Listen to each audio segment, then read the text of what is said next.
Imagine this picture. Kesser and Steen getting apples ready for Tante Grin's famous homemade apple cider vinegar.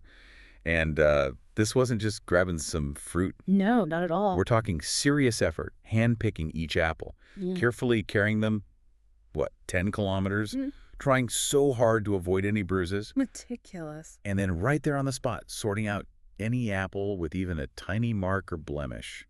It seems, well, almost obsessive, doesn't it? Why go to such extreme lengths for vinegar? Well, that extreme care, it's actually not just about making it look nice, It points directly to a really critical, often hidden danger, something lurking in fruit that looks maybe just a little bit off. Okay.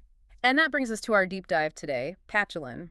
It's a toxin, and understanding it really changes how you should think about making your own stuff from fruit. Right. So our mission today is to unpack what patulin actually is, why it's, dangerous, and maybe give you some practical steps, things you can actually do to make sure your homemade food things are safe. Exactly, because safety's paramount here.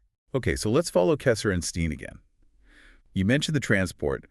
They actually argued about using a plastic bag versus getting a brand new cardboard box. Yeah, they chose the box. Less bumping around. Chosen the box, right. Then they biked those 10 kilometers, Yeah. carefully avoiding every single pothole. Their reasoning, they literally said they didn't want the apples hacked to pieces. Makes sense. And straight away, any apple showing, quote, ugly wounds and holes from worms, gone, discarded. I mean, that level of commitment is pretty amazing, especially since they'd already been working hard all year, trying natural methods to keep the trees healthy. It's like they have this gut feeling about something. It really is. And their actions highlight something vital.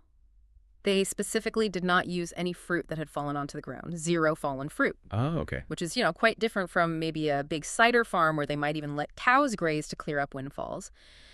Kesser and Steen knew, maybe instinctively, maybe they learned it, that bruised fruit becomes sick fruit fast. Sick fruit. Okay, So that visible damage, the bruise, it's like an open door. precisely. An open door for invisible problems. Contaminants you can't see. So this thing they were guarding against, maybe without even knowing the name, what is it? That would be patulin. And yeah, it's not just your average spoilage mold. Patulin is a mycotoxin. Think of it as a natural poison made by certain fungi. Fungi. Okay, like what kind? Mostly molds from the Penicillium genus, the kind that loves to grow on rotting apples. And the really crucial part for anyone making things at home, it doesn't just stay in the rotten bit, it gets into the juice the most. Most being the fresh, unfermented juice. That's right. And it can persist even into the finished cider. It's quite pervasive. Wow. And the danger level. Yeah. Because, a lot of us, myself included, might just cut out a bad spot on an apple or assume that, cooking or boiling or even fermentation will make it safe. That's a really common and honestly quite a dangerous assumption. Patulin is nasty stuff. It's toxic. Right. And studies show it has carcinogenic potential. That's for both us humans and for animals. Carcinogenic. Oh, and here's the kicker. It is incredibly stable. Cooking it, boiling it, that doesn't destroy it. Storing the juice in the fridge doesn't make it disappear. So heat doesn't work, cold doesn't work. Nope. And you mentioned cutting out the bad bit. Completely useless for patulin. The mold, the mycelium that produces the toxin, it can spread invisibly through the apple flesh way beyond that brown, mushy spot you see. Oh, wow. So if you see any rot, any decay like that, you have to assume the entire apple could be contaminated, at least for making juice or cider. And things like, say, a really damp growing season, that can actually increase the amount of patulin produced. That is, yeah, that's pretty sobering if you're making batches at home. So bringing this back to the listener, the person may be pressing their own apples right now. What are the absolute must-dos based on Kesser and Steen's example and the science? Okay, yeah, let's get practical. These are really best practices for keeping things safe. Call it Kesser and Steen's wisdom, backed by science. Apples with any rotten or brown spots, just discard the whole thing. Don't even think about cutting bits out. The whole apple.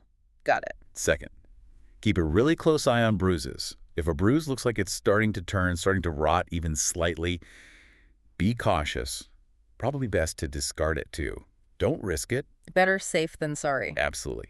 Third, before you start anything, inspect every single piece of fruit thoroughly. Look for worms, visible rot, mold, anything suspicious. Makes sense. Check first. Fourth, only use apples that look genuinely fresh and healthy. No signs of decay at all.